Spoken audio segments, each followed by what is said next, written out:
Hoje é um dia muito especial na terceira Mostra Internacional de Violas da Arame do Brasil, essa edição especial Minas, Portugal, que é possível graças à Lei Aldir Blanc e aos editais da Secult Minas Gerais, a quem eu agradeço muito. A gente escolheu ter essa palestra-oficina para que vocês pudessem mergulhar mais na cultura de cada violeiro presente. Então, de Portugal, Pedro Mestre, com a sua viola Campaniça, do Alentejo, Rafael Carvalho, com a viola da Terra dos Açores, e Roberto Muniz, com a viola da Arame da Ilha da Madeira.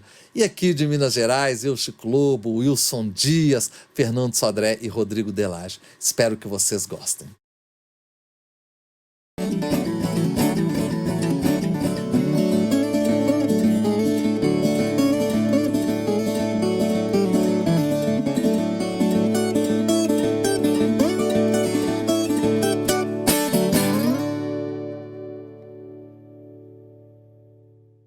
Queridos, um prazer imenso a gente trazer essa parte das palestras, oficinas, para a terceira Mostra Internacional de Violas da Arame do Brasil, edição especial Minas, Portugal.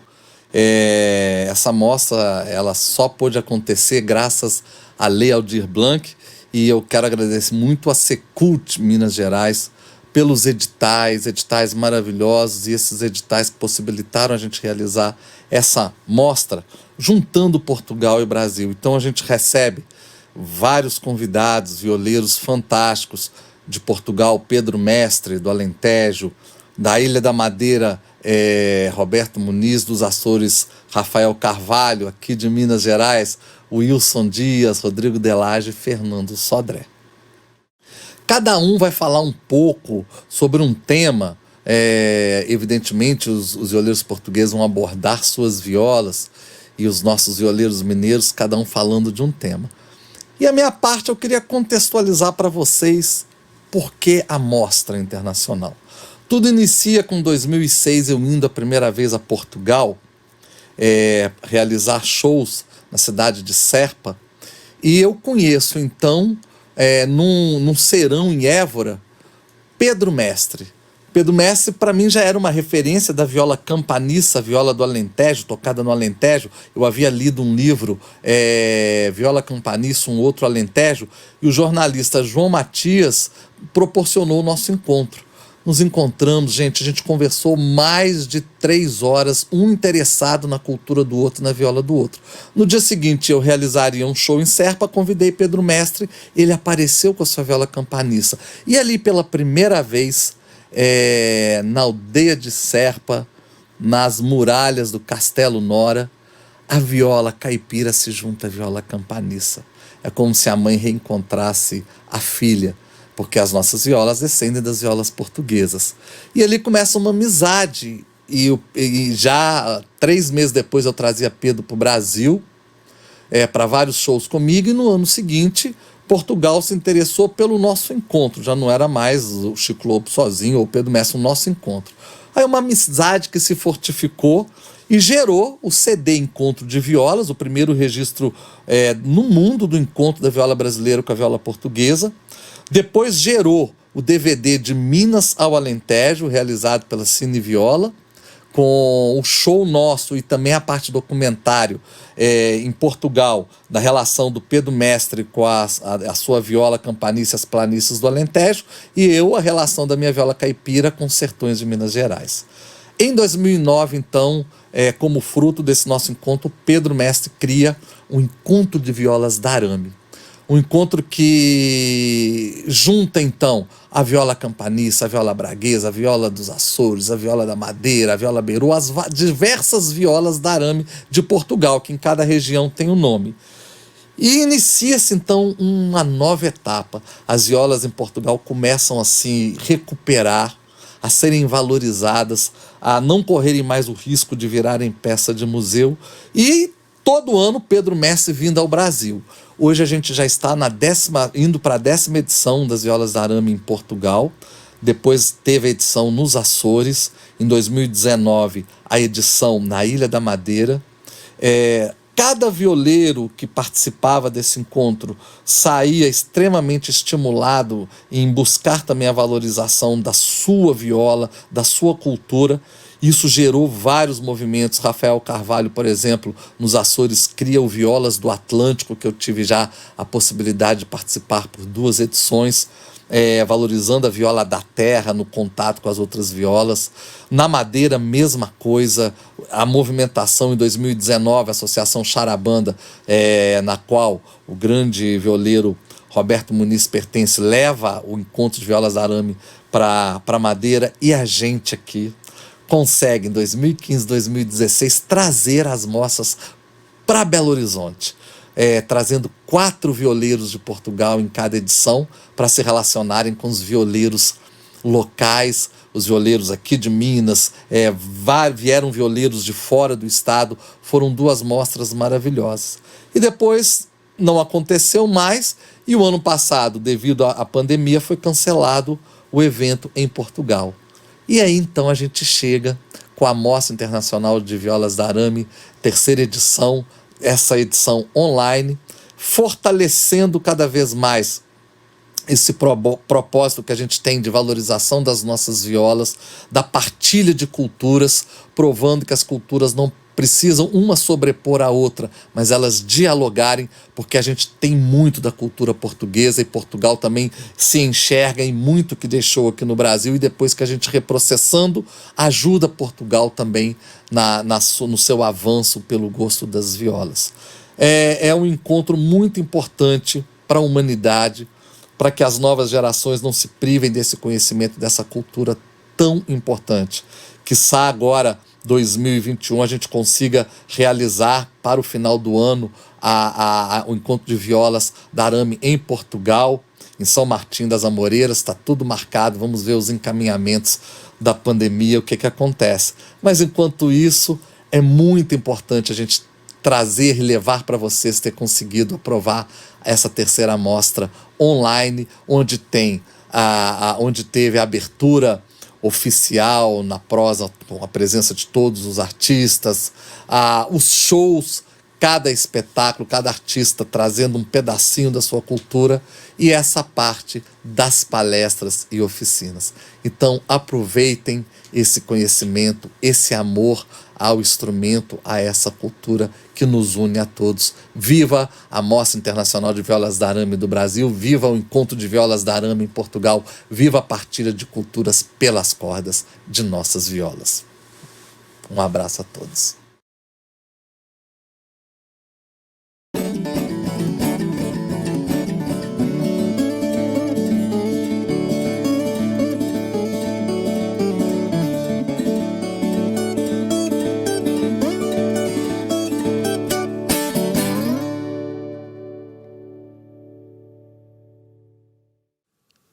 Olá, boa noite. Em primeiro lugar, quero agradecer ao convite endereçado pelo Chico Lobo e pela Viola Brasil Produções para estar aqui, falar um pouco da viola de arame da Ilha da Madeira e Porto Santo, ou da região autónoma da Madeira, mais conhecida por viola de arame ou viola de arame madeirense. Vou tentar exemplificar aqui neste bocadinho que vamos estar juntos o que é feito em vários níveis, nomeadamente na construção, na formação que hoje em dia fazemos, nos géneros que estão associados a este instrumento, nas novas abordagens e eventualmente edições, as afinações também que já vamos explorando, e alguns compositores e intérpretes.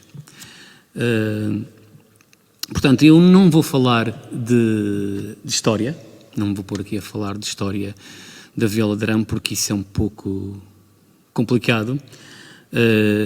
Tenho lido muitas coisas e quanto mais leio sobre as violas, mais confuso fico. E quem quiser praticamente saber alguma coisa de história pode ler por aí, há umas boas teses. Vocês aí no Brasil têm muita coisa já editada. O que é bom é ver que a viola está viva, que há muitos tocadores, tanto no Brasil como em Portugal e nas ilhas, Portugal continental e nas ilhas Madeira e Açores, e ver que há um interesse crescente cada vez mais na viola de arame, E aquilo que nós estamos a fazer aqui na Madeira é também tentar fazer um trabalho de qualidade. Nós somos menos habitantes, nós temos 3 cordofones tradicionais, que é o machete, a braguinha, o rajão e esta viola de arame, e temos que, ao mesmo tempo que os podemos trabalhar em conjunto, temos também que os separar para que cada um tenha a sua devida importância. E aquilo que nós estamos a fazer nestes últimos tempos é dar uma importância à viola de arame, é dar uma importância ao rajão e dar uma importância também ao machete.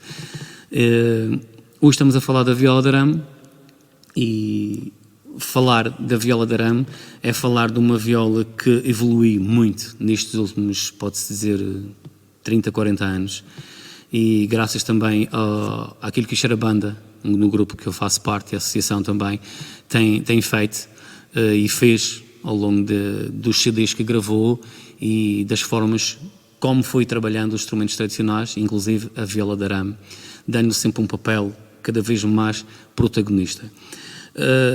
Nós temos a afinação do agudo para o grave Ré, Si, Sol, Ré, Sol, igual à afinação Rio abaixo, que vocês têm aí no Brasil, e encontramos nestes últimos anos muitas violas de arame em que a segunda corda era uma corda que estava sozinha. Eram dos 5 pares, o segundo par estava só, mas tinha aqui as furações e tinha também aqui o corte para levar a outra corda, e nas chaves ou nas cravelhas tinha as 10 furações para as 10 cordas. É controverso, não se sabe muito bem porque que os músicos tiraram essa corda. Sabemos que é uma prática que os construtores construíam para as 10, mas que só usavam 9. Talvez por ser cravelhas de madeira e ter uma afinação difícil de afinar a terceira, que é o Si, depois pôr 2 cordas iguais. Mesmo hoje em dia, com as próprias chaves mecânicas, a gente sente essa dificuldade. Acredito que essa fosse uma das razões, embora não esteja comprovado. Nós já tivemos também na Madeira uma viola de arame com 12 cordas, em que os 2 primeiros pares eram duplas e os 3 pares de cima, aliás, os 3 primeiros duplos e os 2 pares de cima triplos, dava 12. E é até há sítios onde encontramos com 13 cordas, não sabemos onde é que levava a outra corda, mas com 13 cordas. Não era próprio só daqui da Madeira, encontrávamos também noutro sítio.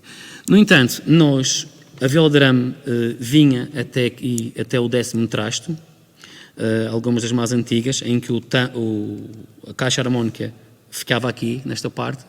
Nós, para termos uma extensão da escala maior e sem descaracterizar a sonoridade e o timbre da viola de arame, aumentámos para o 12º para conseguirmos ter uma escala maior. É um instrumento de uma escala sobreposta. A viola de arame encontra-se mais já com escala sobreposta. Não tenho assim conhecimento de uma viola de arame madeirense que tenha a escala rasa, mas temos muitas violas antigas por aí. Eu queria falar agora um pouco sobre os construtores. Neste momento não são muitos os construtores que nós temos. Já houve alguns construtores que construíram para violas de arame e outros instrumentos, mas neste momento que constroem, nós temos o Sr. Manuel Muniz. O Sr. Manuel Muniz é de Machico e que constrói esta viola de arame que estão a ver agora. Uma viola de arame ainda até o 10º trasto no início da caixa harmónica, de uma construção mais básica, mais simples, em que os pontos, como podem observar, são feitos em latão ainda, latão batido. Depois, e ainda continua a construir. Esta viola é uma viola que eu adquiri ao Sr. Muniz recentemente para fazer parte da minha coleção. Depois temos um outro construtor que é o Carlos Jorge Pereira Rodrigues, que constrói também violas de vários, já construiu com Catuai, constrói esta viola que vocês estão a ver agora aqui na imagem, é uma viola de arame do Carlos Jorge, que também já leva as 10 cordas, essa construção, e foi também já aumentado para o 12º traste, sem perder a característica. E uma particularidade, que tanto em todas as violas que eu toco, continuo a usar uma corda de latão. Estas 2 cordas daqui, o Sol eram as duas de latão, mais esta corda daqui de cima, a 10ª, também era de latão. Hoje utilizo um bordão número 20 ou 18, e aqui também no outro solo utilizo um bordão que fica praticamente com o mesmo timbre da corda de latão. Não uso mais do que uma, uso uma apenas para, pelo menos, manter aqui um bocado de tradição. Já me perguntaram porque é que não uso uma corda à oitava. Não usamos porque descaracteriza também um pouco e ficava muito parecido com a viola brasileira. Depois, continuando nos construtores, temos, por esta ordem de aparecimento, o Sr. Jardim de Sousa, que é um construtor que não tem uma oficina aberta, não tem uma porta aberta, constrói por gosto, constrói para um ou outro músico que lhe peça, inclusive para mim, que peço violas de arame e rajões, e também tenho machete e braguinha dele, e que é o construtor desta viola que estão a ver aqui, uma viola feita em jacarandá, outra feita em ceiceiro, outra feita em agora não me lembro do nome, nogueira. Portanto, são violas em que o Sr. Jardim se preocupa em fazer uma compensação aqui no cavalete e tirar a melhor afinação possível. Depois temos o Mário Freitas, que é o construtor desta viola que estão a ver aqui agora. Um construtor recente. Esta foi uma das primeiras violas, se não a primeira viola que ele fez mesmo, mas já está a construir, um construtor dos mais novos. E depois temos ainda, sei que o Henrique Rodrigues, que é o filho do Carlos Jorge Rodrigues, está neste momento a acabar de fazer o seu molde e vai ser mais um construtor de violas de arame, por isso não temos nenhuma viola do Henrique aqui ainda. E para enriquecer toda esta parte e se calhar cativar os mais novos que gostam de outro género de música, temos esta viola dos cordofones Primor, com a assinatura do Luís Filipe França, esta viola de arame elétrica, esta magnífica e gira viola de arame elétrica. Ainda dentro das novas abordagens a este instrumento, quero falar que é esta viola de arame elétrica que está aqui. É uma forma também de cativar os jovens, porque esta viola é usada aqui na Madeira no metal progressivo, e quem sabe na música progressiva também usar este instrumento, como faz o grupo Império, seja um modelo para as gerações vindouras e que possam dar um valor. Mantenha-se esta parte da tradição, mas que também se possa evoluir e usar um instrumento como este e criar outras sonoridades. Portanto, estes são os construtores que nós temos atualmente, são estas as violas e os modelos que se podem encontrar aqui na Madeira. Dando um saltinho agora para a formação, a Associação Xarabanda, do qual eu faço parte, tem um ensino popular e continua, de onde tem dois grupos, que é a OVA, que resultou de uma formação, de várias formações que se fazem em viola de arame, e do primeiro, segundo e terceiro encontros de viola de arame, e daí continuaram sempre a trabalhar, e tem uma orquestra só de violas de arame, com todas as idades. E depois tem também um projeto recente, que é com os alunos mais novos, que é o Aramices, e que também é um projeto só com violas de arame. Mas isto deu um salto nestes últimos anos, e neste ano letivo que estamos a decorrer, que é o 2020-2021, os cordofones passaram a ser ensino artístico especializado no Conservatório, onde eu sou professor, na parte do ensino especializado, e onde o Roberto Moritz é do ensino mais livre. Portanto, são isso. Depois temos também algumas associações como os Machetes de Machim, o Grupo Folclore de Machico, a Associação Grupo de Flores de Maio. Se formos a dar um salto agora às novas abordagens, aquilo que tem sido feito sobre a viola de arame, para além destas construções e desta evolução na construção, nós temos assistido a muitas composições para a viola de arame, nomeadamente o Vítor Sardinha, que é conhecido de vocês, compôs muito para a viola de arame, tem alguns álbuns gravados e algumas músicas gravadas.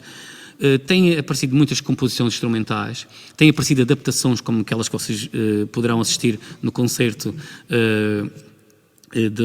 que eu vou dar com a viola de arame. E depois tem havido uma maior exploração na forma do acompanhamento, do dedilhado, disso tudo. A nível de edições, só para a viola de arame, como disse, tem o Vítor Sardinha, e depois tem a viola de arame utilizada nos grupos de folclore, tem a viola de arame utilizada no Xarabanda, nos Cazoada, no Banda Além, uma série de grupos como os de Repente, Orquestra de Ponteado, Machetes de Machim, Vargenta, Franca Cordofones, Sons da Tradição, uma série de grupos que usam a viola de arame, uns mais trabalhado, outros mais simples com acompanhamento em acordes. Nas afinações nós encontramos a afinação esta que é a principal e depois tem uma viola de arame requinta, que foi uma construção recente que me proporciona e pode proporcionar ao músico uma tonalidade diferente, mas usando aqui os acordes mais simples sem estar a subir muito, e que afina em dó, uma espécie de requinta desta viola de arame. Como podem ver, é esta a viola de arame requinta, uma construção do Sr. Jardim de Sousa. Portanto, estas são as evoluções que tem havido. Também uso uma afinação diferente desta, que é a afinação chitarrinho, que foi uma afinação fornecida pelo Fernando Degui, um músico brasileiro.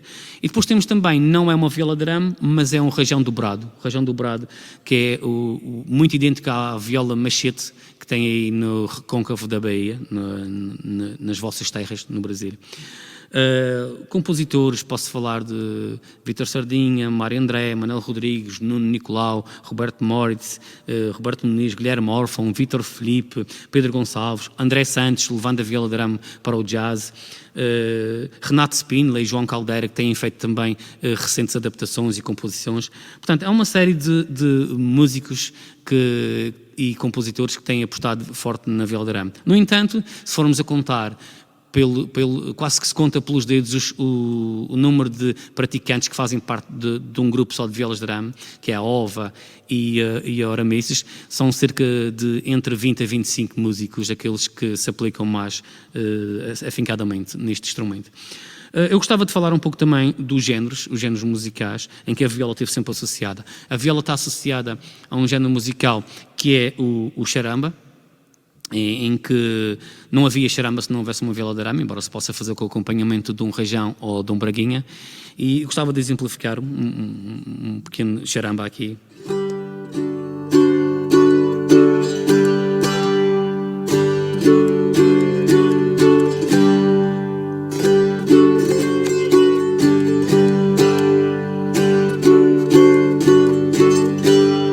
Ai, o meu pai era charamba, meu avô era o bailinho.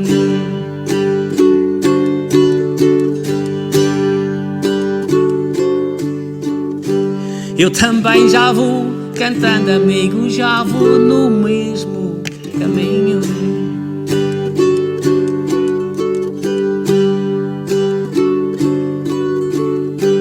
Ai, eu nunca gravei ninguém, nem é grave enquanto Deus me der tino.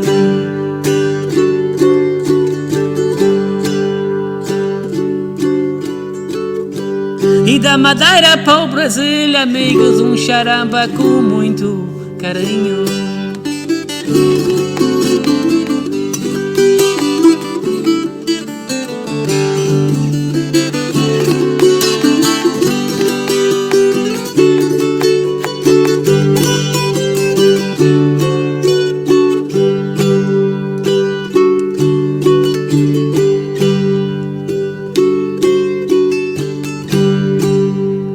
Portanto, o ritmo do charamba.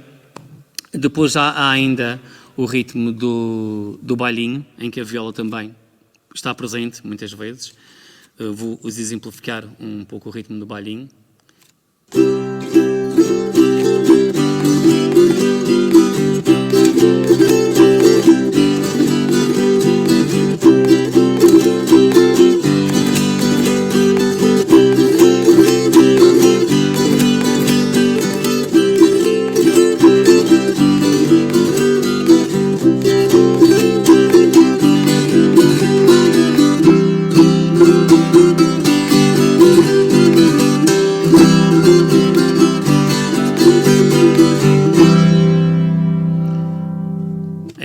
E ficávamos horas a cantar, a despicar ou usar quadras estudadas.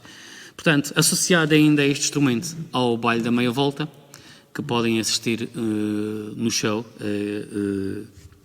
que eu vou fazer também com a viola de arame, e a meia-noite também, que é uma espécie de charamba, só que enquanto que o charamba na Madeira é feito, e também no Porto Santo, é feito em sol e ré, esse é feito mais aqui.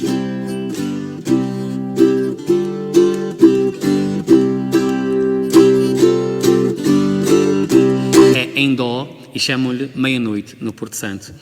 Portanto, são os géneros em que a viola está associada, e a morisca, que também podem assistir no show que eu vou fazer, o ritmo da morisca e a viola de arame estava sempre presente. Portanto, não havia charamba, nem baile da meia volta, nem meia-noite, nem morisca, onde não tivesse a viola de arame presente. O bailinho também acontece com os outros instrumentos, mas estes são alguns dos géneros que nós temos aqui. Há outros. O tempo também é pouco para estar a falar de tudo. Quero mais uma vez agradecer à produção, Viola Brasília Produções, Chico Lobo, obrigado pelo carinho, irmão. Obrigado por pensares na Madeira e por querer ter a Madeira presente nesta mostra internacional. Foi com todo o gosto que nós estivemos com vocês. Agradecer a Eduardo Costa Produções, agradecer à Associação Aura, ao Luís Filipe França, ao Rogério Andrade, que está no som, aos amigos da música também que patrocinaram. Portanto, uma série de gente que está por trás nos bastidores e aqui nestas câmaras para levar para fora da Madeira com a melhor qualidade aquilo que nós estamos a fazer aqui. Portanto, bem-aja, parabéns pelo vosso evento e que em breve passe esta pandemia toda e que nós possamos estar juntos novamente.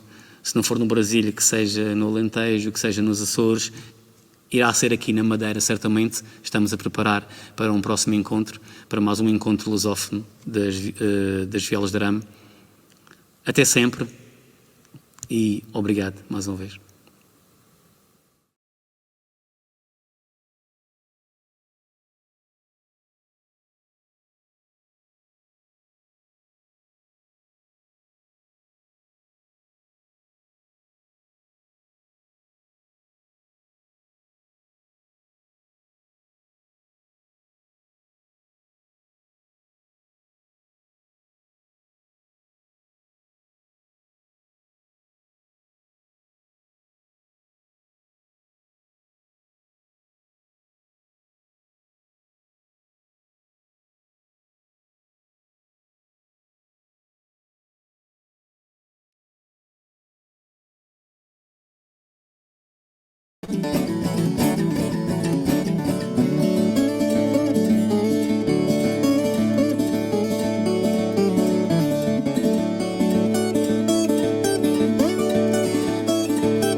Que alegria, então, a gente está na terceira Mostra Internacional das Violas da Arame, essa edição especial Minas, Portugal, online.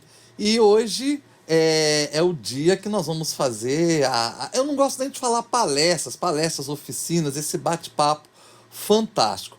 A Mostra Internacional de Violas da Arame está sendo possível graças à Lei Aldir Blanc.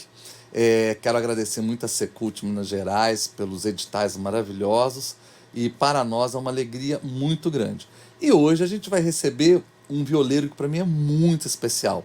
Nasceu em Belo Horizonte, mas morou por diversas cidades no interior de Minas, Pirapora, onde ele bebeu muita cultura ribeirinha, então a viola dele tem muito essa conexão também com a ecologia, com a beira de rio, e é um conhecedor profundo das violas de Queluz, essas violas que marcaram tanto época e importância no cenário de Minas Gerais e, para mim, do Brasil e conhecidas internacionalmente. Então, eu queria que vocês vão receber aí na casa de vocês esse grande violeiro, grande amigo, grande artista que é Rodrigo Delage. Rodrigo, obrigado primeiro por estar junto com a gente nessa mostra. Você realizando o show e a gente realizando essa prosa. Chico, eu que tenho que agradecer muito. É um prazer, agradeço, já saúdo todos os ouvintes daqui de Brasil, né, lá de Portugal também, que estão junto com a gente. Com certeza. E é uma grande alegria participar dessa mostra, viu? Então, eu queria que você começasse, Rodrigo, falando um pouquinho de você, como a viola chega na tua vida, e aí a gente faz o link para as violas de Queluz. Bom, a viola, eu sempre falo que ela chegou para mim nas águas do Rio São Francisco. A minha ligação é muito próxima com o folclore, com os toques de viola tradicionais aqui do interior de Minas.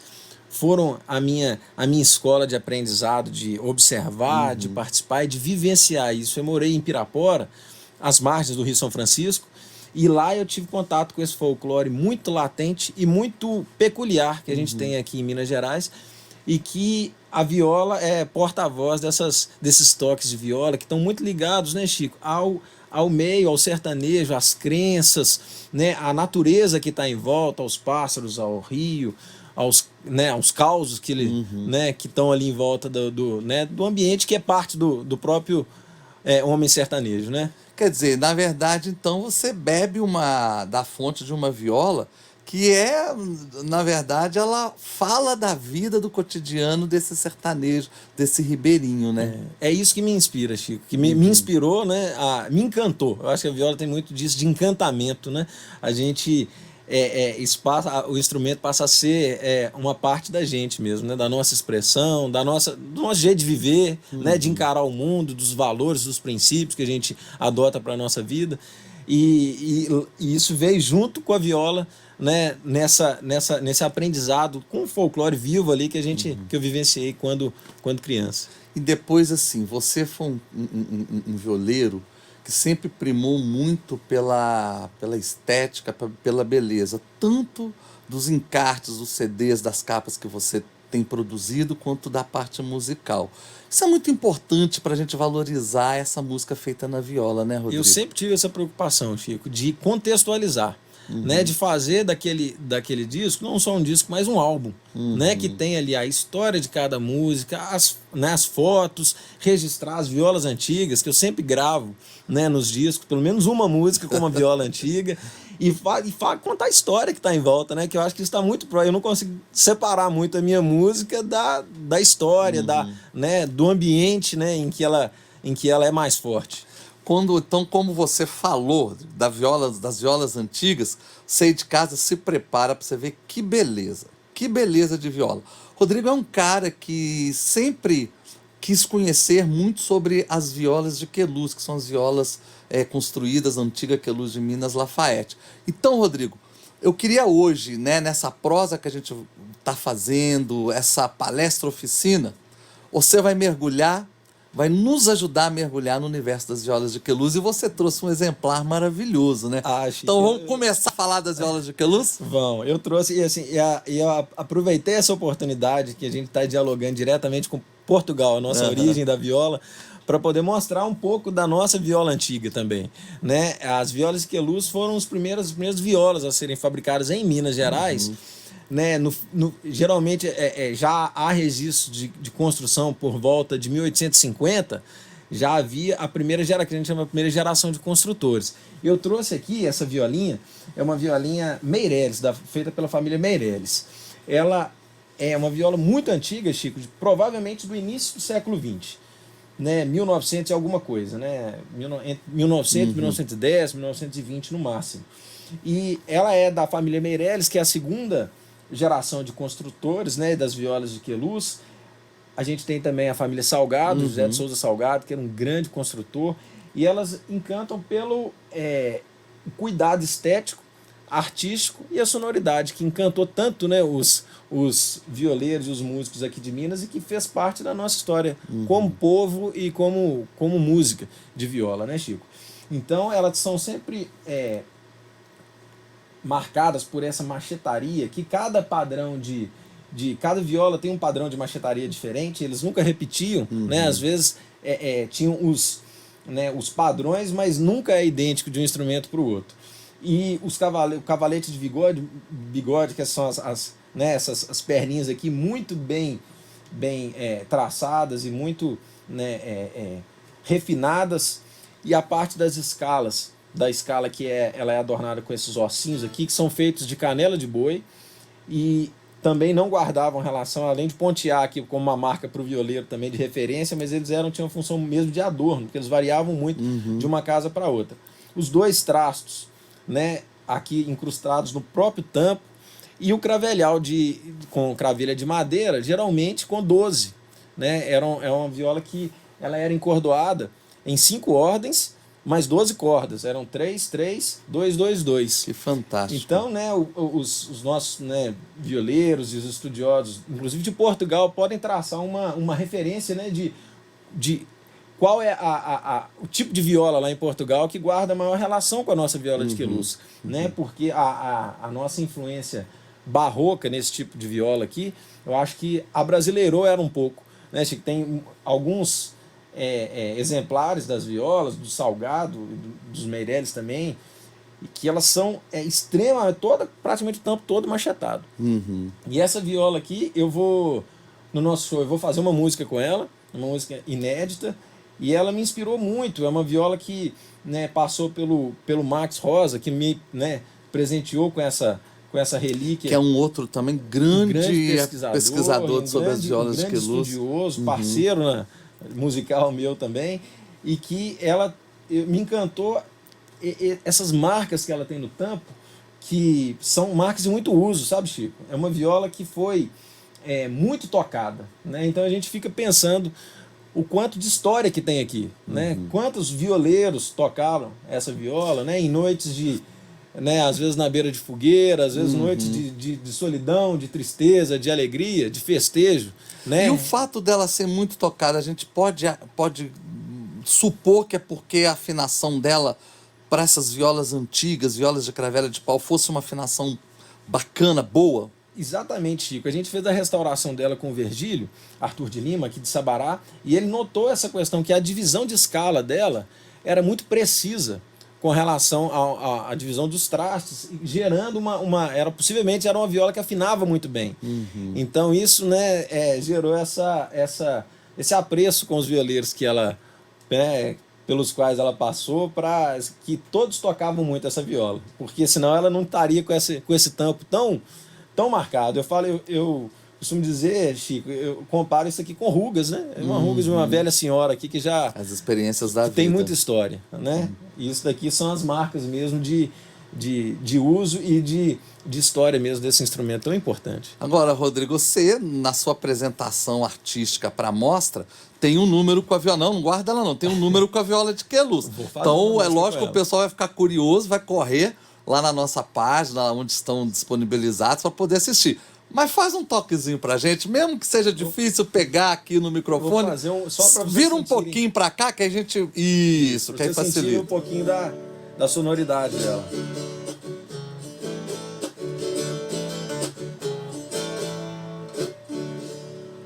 Eita, isso nos remete ao passado, né? É um som antigo, né?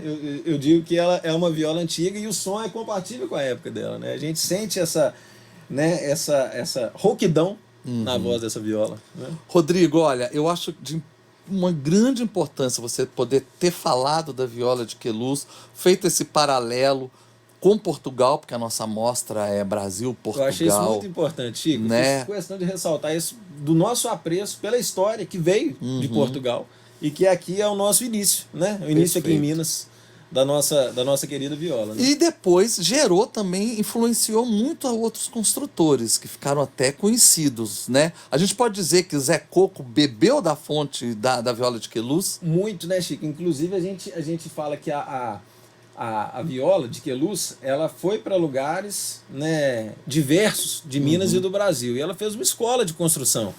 Tanto que ela virou um modelo, né? O Zé Coco fazia a viola modelo Queluz. Né? E você vê, a Queluz de Minas aqui, perto de Belo Horizonte, e Zé Coco lá no extremo norte de Minas, Montes Claros. E essas violinhas, né, foram para Montes Claros, foram para o sertão, desceram a Mantiqueira, foram pelo Espinhaço, por trilhas e por estradas de terra. Há quem diga que a festa do Bom Jesus, o jubileu do Bom Jesus de Matosinhos de Congonhas, onde os fazedores de viola de Lafayette iriam vender suas violas, fez com que essas violas entrassem por Minas inteiro. Era o grande difusor das violas de Queluz, exatamente. Que lá condensava gente, né, de Minas e do Brasil, porque a Estrada Real também ligava com o Rio de Janeiro e com o litoral. Então essas violas foram pulverizadas a partir da festa do Bom Jesus, de Matosinhos. Então a gente tem essa escola de viola, né? A gente teve outros construtores também posteriores, né? Na região de Baldim foi um polo de construção das violas de Queluz com esse estilo de machetaria, de cravelho de pau. E além dessa situação lá no norte, que eu falo que havia, né, a escola de construção, que o Zé Coco foi talvez, né, Chico, o mais representativo, também pela parte musical dele, que a gente não pode separar, né, da parte do luthier com relação ao violeiro, né, ao grande Zé Coco. E ele construía essas violas com muito esmero também. E também gerou o seu Minervino, seu Nego de Venância, que eram vários construtores ali da região de São Francisco, de Montes Claros, né, do Vale do São Francisco, que faziam os violinhos também nesse mesmo estilo, né? Ou seja, aí a gente, né, pode dimensionar a importância, né, das violas de Queluz e desse instrumento aqui para a história da viola e da nossa cultura, né? Valeu demais, Rodrigo. Quero te agradecer por essa prosa e a gente poder assistir ao teu concerto na Mostra de Violas. Obrigado, viu, Rodrigo Delage? Maravilhoso essa prosa com você. Agradeço de novo pelo convite e é uma grande alegria poder estar junto nesse momento aqui, né, mostrando a nossa viola, a nossa cultura aqui para as pessoas aqui do Brasil e de Portugal. Valeu, queridos.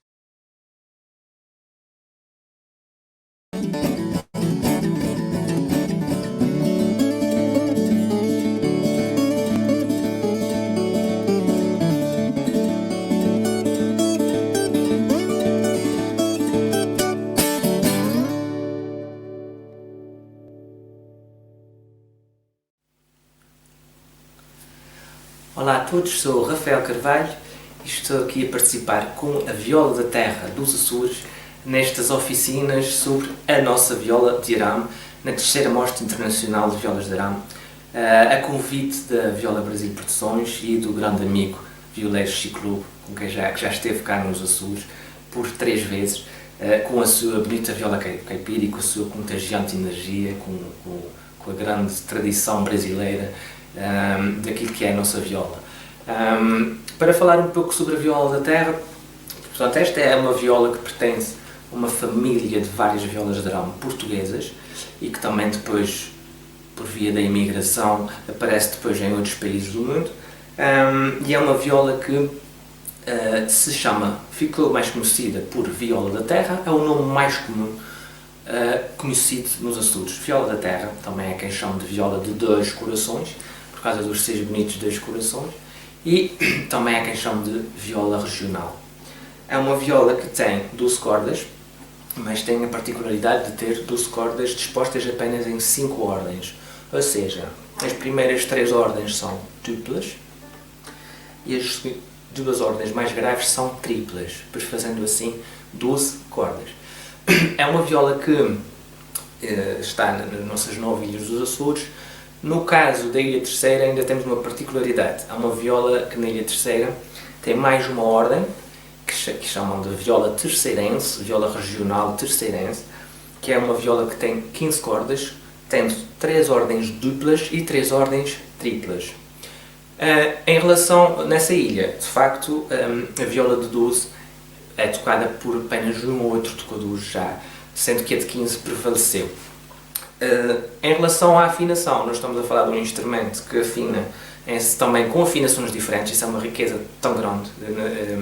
Em 9 ilhas temos 2 afinações diferentes. São Miguel e Santa Maria afina com a primeira ordem em Ré, Ré, Si, Sol, Ré, Lá. Nas restantes ilhas afina Mi, Si, Sol, Ré, Lá.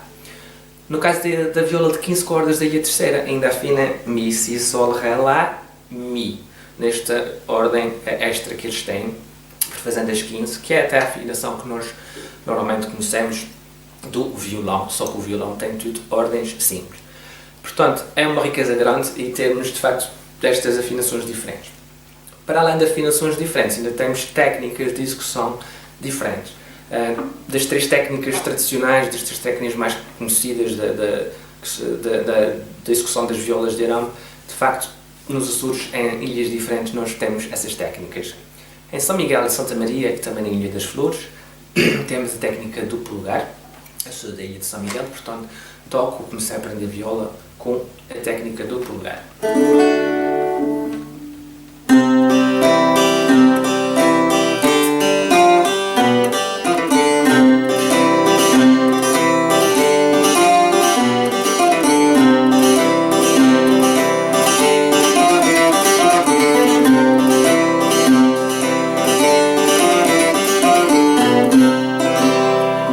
Essa técnica obriga, obviamente, a bastante esforço e a dobrar as notas, como estava a fazer, para fazer mais preenchimento. Quando estamos a fazer uma melodia, se estamos a solar uma melodia, queremos usar perdões, normalmente fazemos em desfazamento e antecipação, nunca em uníssono, raramente em uníssono, não conseguimos porque é tocado apenas com o polegar, mas é bastante desafiante, porque obriga-nos a ter que complementar sonoridades que outras técnicas permitem fazer em uníssono, e portanto é uma técnica bastante desafiante. Depois temos a técnica do indicador, que é fazer a melodia de facto com o indicador, e normalmente o polegar fará os bordões, o preenchimento com os bordões. Essa técnica é uma técnica utilizada na Ilha Terceira, na Ilha Graciosa e na Ilha de São Jorge, onde quem sola, vou tentar exemplificar.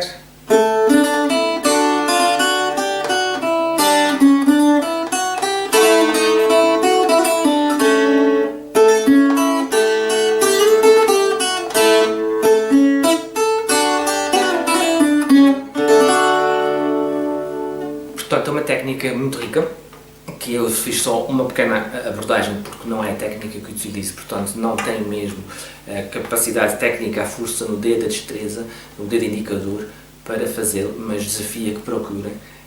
Das várias técnicas que vou falar, procurem, basta ir ao YouTube hoje em dia, escrever viola terceirense, viola em São Jorge, viola da Terra da Graciosa, e vão encontrar, de facto, muitos vídeos com pessoas a executarem a nossa viola da terra. Portanto, é uma técnica também muito bonita, e temos tocadores que preenchem bastante os baixos enquanto fazem a melodia, que é uma técnica que eu não costumo, também não utilizo, porque utilizo de facto sempre a técnica do polegar, e é esta que investigo. E depois temos uma terceira técnica, que é a técnica do rasgado. Essa técnica é uma técnica muito utilizada nas ilhas do Pico e do Faial. Há relatos que de facto nessas ilhas poderia haver um outro tocador que até ponteasse, fizesse solos na viola, e que fazem, mas na execução tradicional, na execução nos grupos folclóricos, na execução das chamarritas, a técnica utilizada é sempre o rasgado. No Pico e Faial temos de facto essa tradição muito forte, nos nossos dias ainda continua a acontecer semanalmente as rodas, os bailes de chamarritas, em que as pessoas tocam a noite toda. E aí os tocadores estão... Antigamente o tocador de viola tocava sozinho, por isso também rasgava, tinha que se fazer ouvir, muitos até batem no tampo para fazer percutir o som, e dançavam no meio da roda. Hoje em dia ainda há bailes regionais, como eu referi nas ilhas de São Jorge, por exemplo, Graciosa, até em outras ilhas, mas principalmente nestas em que os tocadores tocam dentro da roda ainda, que são modas um pouco mais lentas.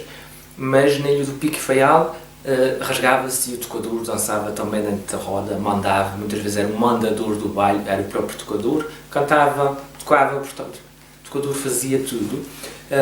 Hoje em dia, nessas ilhas, de facto, a viola continua a tocar, mas parte da melodia, do ponteado, é feito pelo bandolim ou pelo violino. O violão faz o acompanhamento e a viola terra rasga. Normalmente, quando há chamarritas, há apenas um tocador de viola, porque cada um tem o seu toque, a sua pancadinha de mão diferente. E aí, muitas vezes, dois tocadores em conjunto não encaixa. E então, quando temos um serão de chamarritas, o tocador de viola tem que estar lá. Os próprios debalhadores é que dizem que sem viola não chega à chamarrita. E tem um toque rasgado, que eu vou também tentar exemplificar.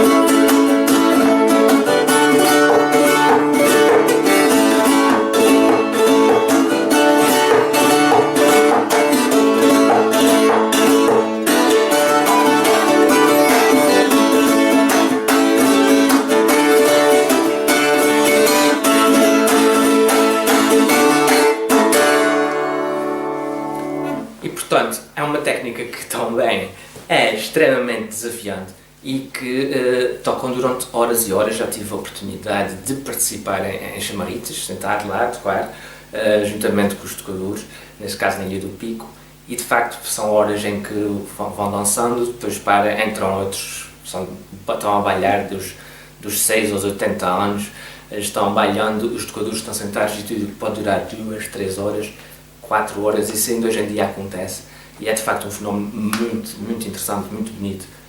Só participar, é muito espontâneo, muito espontâneo. Pronto, são os principais aspectos que queria-vos referir. Também referir que a nossa viola tem também uma quantidade normalmente de embutidos que diversificam de construtor para construtor, mas que tem, neste caso, de 2 corações, representaria, segundo o meu mestre Carlos Quental e a tradução popular, representaria o coração que partiu e o coração que ficou nas ilhas. E de facto é sempre aquela relação à nossa terra natal e essas pessoas que partiram em busca de uma melhor vida. E de facto os corações estão ligados e termina numa lágrima, que o meu professor dizia que era a lágrima da saudade. Também temos outros embutidos, temos aqui neste caso a flor de lis, ou há quem diga que representa a espiga do trigo, que representa o trabalho duro, a natureza. Há embutidos com pássaros, portanto há com plantas, a coroa do Espírito Santo. Há uma quantidade de facto de embutidos que as pessoas veem na nossa viola ou imaginam que assim seria de facto a viola teria essa representação. Tem a ver tudo com a representação popular e aquilo que as pessoas gostam de ver na nossa viola. Também dizer que pronto, nos nossos dias é uma viola que continua muito viva. Agora temos tentado dinamizar de outras formas, continua viva nos grupos folclóricos, continua viva nos bailes regionais, continua viva nos Espíritos Santos, nas folias do Espírito Santo, nesse caso na Ilha de São Miguel, utiliza-se a viola da terra. Noutras ilhas os foliões são mais com bombo e os textos, portanto é mais instrumentos de percussão. Continua viva nas cantigas ou desafinas, garradas, e no ensino. Nós, portanto, felizmente que a nossa viola é ensinada em várias escolas de violas. Nem todas as ilhas têm escolas de violas. Há ilhas onde, de facto, a viola precisa de mais dinamismo, precisa de mais tocadores, nós sabemos isso, mas, de facto, pelo menos na Ilha de São Miguel, na Ilha Terceira, a viola já está nos conservatórios, portanto, está no conservatório oficial. Em São Miguel, há 13 anos, o professor contratado no Conservatório de Ponta Delgada, onde, de facto, temos feito esse trabalho de criar os métodos manuais. Já editei 3 livros para que ajudar os alunos e para que de facto possamos criar um repertório, um programa, também resgate o passado, mas também traga outros desafios para os alunos. Portanto, é um trabalho que leva tempo, mas que está a ser feito aqui também nos Açores, e de facto nos orgulha poder saber que a nossa viola está viva e que chega aos nossos dias com um repertório tão bonito, tão rico, graças aos velhos mestres, e que nós temos que de facto perpetuá-lo, aprendê-lo, ensiná-lo, perpetuá-lo, mas também continuar a inovar como eles também fizeram, acrescentar o nosso cunho pessoal. Um abraço a todos. Vou só despedir-me aqui com um fadinho corrido, já agora, com a nossa técnica de purgar.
Então vamos continuar aqui a nossa palestra, conversa, prosa, recebendo mais um convidado da nossa terceira Mostra Internacional de Violas da Arame, edição especial Minas, Portugal. Projeto viabilizado pela Lei Aldir Blanc. Agradeço muito a Secult Minas Gerais, editais maravilhosos e que possibilitam a gente estar levando a vocês essa mostra tão bacana.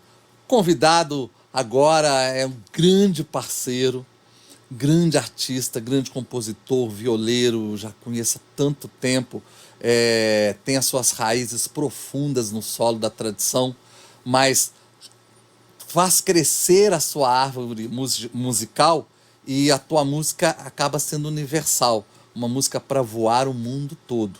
Parte da sua aldeia, mas canta o universo. Então vamos receber com muito carinho para essa prosa, e vocês podem conferir o show desse grande violeiro, o espetáculo dele na parte dos espetáculos da nossa mostra.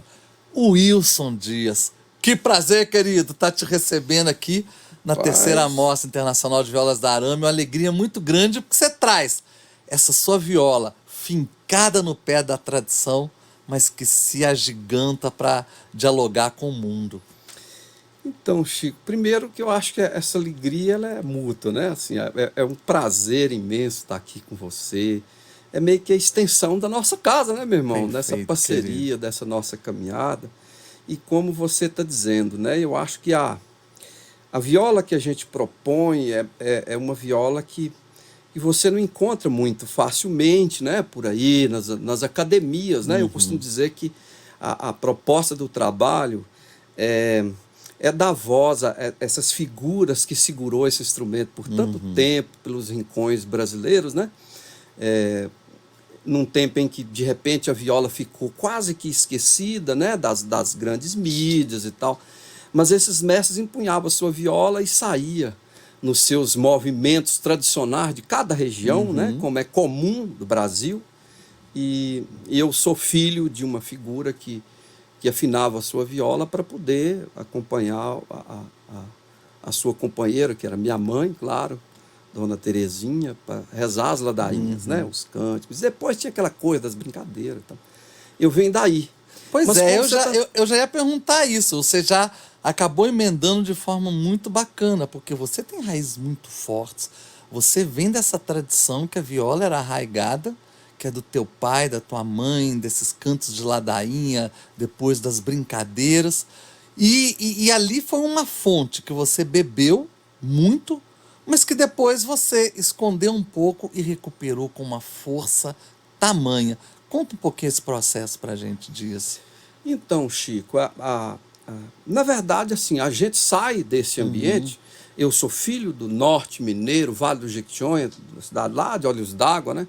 Então eu tive o privilégio de nascer num caldeirão cultural chamado Vale do Jequitinhonha, movimento cultural do Vale do Jequitinhonha. E aí eu vi grandes mestres, né? Passando pelos palcos dos festivais, das feiras, né? Então foi maravilhoso ver aquilo tudo acontecendo. Mas quando a gente vem para a cidade, eu mudei para Belo Horizonte em 1980, e normalmente você chega na cidade meio inocente, puro e besta, né? Como diz o grande Raul Seixas, muitas vezes você quer negar isso, né? Quer negar a beleza que existe nisso. Por quê? Porque muitas vezes você chega no grande centro e a voz desse mestre não é muito ouvida, não tem muito reverberação, né? Não reverbera. E o que acontece? Se você não tiver uma estrutura muito interessante, essa loucura desse mercado te engole, te consome. E eu fui trabalhar na noite, fui banda de baile, fui tocar, fui baixista, gravei os primeiros... Sabe? E aí aquela coisa, né? Me afastei um pouco da viola, fui tocar contrabaixo. Quer dizer, eu nem tocava viola, você quer saber. Porque a forma o primeiro contato que eu tive com a viola foi vendo meu pai tocar a viola para acompanhar minha mãe rezar as ladainhas, né? Mas eu fugia da roça, que a gente trabalhava na roça de enxada ali, daquele ofício diário, e pegava a viola dele escondido, sabe? Para poder tirar um som, né? Mas tinha que deixar a viola do mesmo jeito, porque não era permitido, né? A gente era uma violinha só, uma viola de cravelho que ele tinha. Mas foi ali, esse som ficou impregnado, né? Esse primeiro contato, E eu diria que essa fotografia sonora que eu percebi naquele ambiente sagrado é que me sustenta até hoje, assim. Eu fiz muita coisa, o que acaba, como você falou, que aí a gente acaba sofrendo as interferências da cidade grande, o que eu acho que é maravilhoso, quando você toca um mundo de coisas e depois você vai para as suas composições, normalmente o resultado é muito satisfatório. E é tão satisfatório que você, quando se assume violeiro, recuperando toda aquela sua herança, você hoje é um dos violeiros mais premiados aqui em Minas Gerais e do Brasil, que mostra como realmente, quando você canta a sua aldeia, você se transforma em universal. E para mim é uma alegria poder testemunhar isso, hoje você ser um dos violeiros mais premiados. Agora eu queria voltar um pouco para a gente fazer quase que uma coisa meio didática nessa prosa.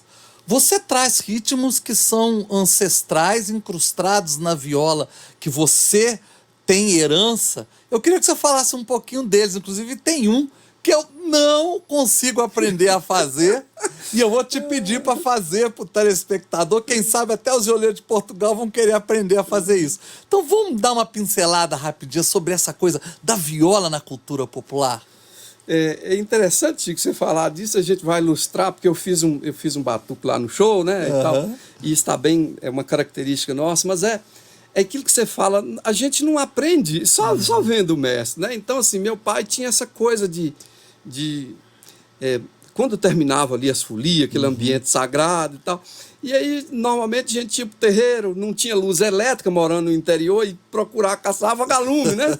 Caçava galume, e aí ficava jogando verso, e ele tocava o seu violino, minha mãe cantava, as minhas irmãs, a família, né? A comunidade cantava uma cantiguinha, e ele ficava batendo na viola. Então, para você ver como é que é interessante como fica claro para mim que eu sou, sem sombra de dúvida, uma folha dessa grande árvore, sabe assim? Porque assim como você é filho da cultura popular, esse universo maravilhoso, mas aí a gente ficava brincando, sabe? E eram umas brincadeirinhas que a gente fazia assim, procurava os vagalumes, enchia os vidros, enchia os vidrões, vagalume. Vagalume, para quem não sabe, é um bichinho que à noite ele ilumina o sertão, né? Ilumina os rincões. E a gente enchia os vidros de vagalume e ia para a cama, cada um, e tinha uma disputa, né? Tinha uma disputa, cada um levava um vidro maior que o outro, quem pegava mais vagalume, o vidro mais iluminado não tinha luz, e aquilo, rapaz, cada imagem, e essa imagem me persegue até hoje, porque é lindo, e a gente ficava caçando eles assim, cantando isso aqui, ó, brincando, né? Vagalume, lume do bananal, seu pai tá aqui, sua mãe tá lá, cigana diz que você fosse lá, toca a rabeca pra nós dançar. Vagalume, lume do bananal, seu pai tá aqui, sua mãe tá lá, cigana diz que você fosse lá, toca a rabeca pra nós dançar. E cigana, eu ia e não vou mais. E cigana, eu ia e não vou mais. Eu faço que vou pra frente, cigana, e volto do meio pra trás. Eu faço que vou pra frente, cigana, e volto do meio pra trás.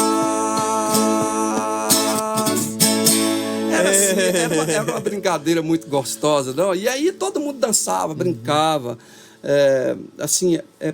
E isso está muito presente, Chico. Se a gente for mergulhar na obra do Guimarães Rosa, está muito presente. Essas quadrinhas, esse universo maravilhoso, essa sonoridade que a viola, que eu acho que o Grande Sertão Veredas, por exemplo, tem, não só o Grande Sertão Veredas, mas eu falo especificamente do Grande Sertão, porque é isso, quando ele presenciou isso, né? Assim, foi maravilhoso, quando ele deixou, não sei, de uma certa forma, deixar morrer dentro dele um monte de coisa que ele era, né? O diplomata, o médico que monta num cavalo e sai com a sua turma pelo sertão.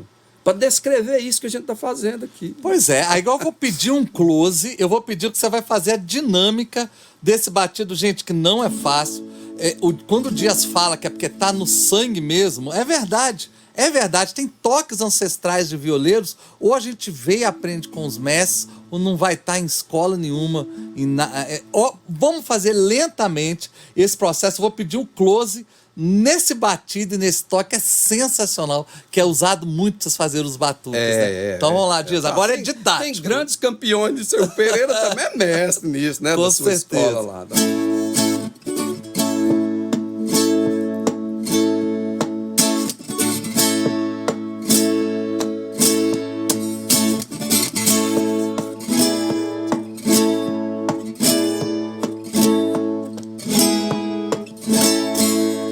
Sensacional, Dias. E isso eu não posso deixar de lembrar do grande Renato Andrade, que leva a viola para o universo erudito, mas ele tinha também essa viola enraizada. Né? Uma outra influência que você tem muito, e a viola é marca registrada nessa manifestação cultural, são as folias de reis. Contos antigos que um pastor presenteou o menino Deus nascido com uma viola de casca de árvore e as cordas de fios do rabo de um cavalo, de uma mula. Como é a folia para você? E eu vou pedir também que você mostre algum toque, assim. Eu sei que você tem uma folia muito tradicional que você gravou, que mostra bem esse ritmo dolente da folia. Fala um pouco sobre a presença da viola nas folias de reis e como você vê essa importância. Olha, no meu caso, Chico, a folia tá para mim como o arroz e o feijão, sabe? Para minha música, como o arroz e o feijão. É alimento para as composições, alimento para minha caminhada, sabe? Assim, é bonito porque é o sagrado misturando com essa coisa tão bonita do sertanejo, do sertão, sabe? Assim, a folia chegando nas casas. E eu nasci nesse berço. Então a gente tinha, quando a gente acordava, por exemplo, escutava ao longe uma viola e uma caixa de folia, sabe, batendo forte no seu peito. Então, é a Trindade, né, meu amigo? É o Pai, o Filho e o Espírito Santo. E eu particularmente acredito muito nisso. Eu tenho uma relação muito forte com as questões sagradas, assim. Eu acredito muito na força do divino na nossa música, na nossa caminhada, na nossa existência. Tem gente que não tem, cada um com a sua fé, mas o que me move é a fé. O que me move é isso, é esse amor, sabe, que um mestre desse carrega. Porque muitas vezes eles fazem isso sem pedir nada em troca, né? Sim, em nome missão, daquela missão, devoção, aquela tradição, todo ano sair, cumprir as promessas. Então, eu prefiro muito acreditar nisso. Então, eu sonho muito um dia, quem sabe, a ciência ainda vai associar uma coisa à outra. A fé, a ciência, a religião e esse universo sagrado. O processo natural, a natureza, eu acho que é fundamental. E é bonito a gente falar um pouco sobre essa folia, porque, por exemplo, Portugal, lá no Alentejo, tem os cantes ao Menino Deus. Nos Açores, mesma coisa, a festa do divino, os cantos de folia. E na Madeira, a mesma coisa. Então, nessa mostra internacional que une Minas a Portugal, a gente vê como as nossas culturas se cruzam de forma muito forte. Isso, né, Chico? Assim, vamos fazer um toquezinho de folia? Como você lembra como era a folia da tua região? Então, essa folia que eu vou exemplificar aqui agora, assim, eu gravei no meu disco, no meu terceiro disco, ela certamente tem para lá de 200 anos. Porque meu pai me passou que aprende com aquela coisa, né? Vai oralidade, passando, né? Oralidade. Então, eu quis trazê-la, fiz uma adaptação, né, de alguns versos e quis trazê-la para esse universo, né? Trazer para nossa relação com o palco, com a vida, né? Então, chama-se Folia do Norte.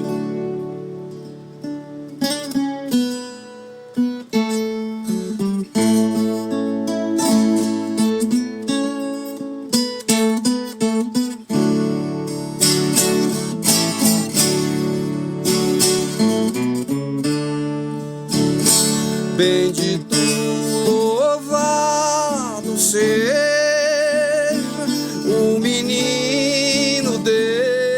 nascido, o menino Deus nascido, que no ventre de Maria 9 meses teve escondido, 9 meses teve escondido. Ai, ai. E nesse ritmo da folia, nessa toada da folia, a gente se despede dessa prosa fantástica com Wilson Dias, onde a gente mergulhou na viola e a sua relação com a cultura popular. Valeu, Dias! Menino vai ver quem é, menino vai ver quem é. É o povo da lição da barquinha de Noé, da barquinha de Noé. E viva a existência e a resistência. Valeu. Obrigado, Valeu, meu irmão. querido. Obrigado, Chico. Valeu. Obrigado, valeu.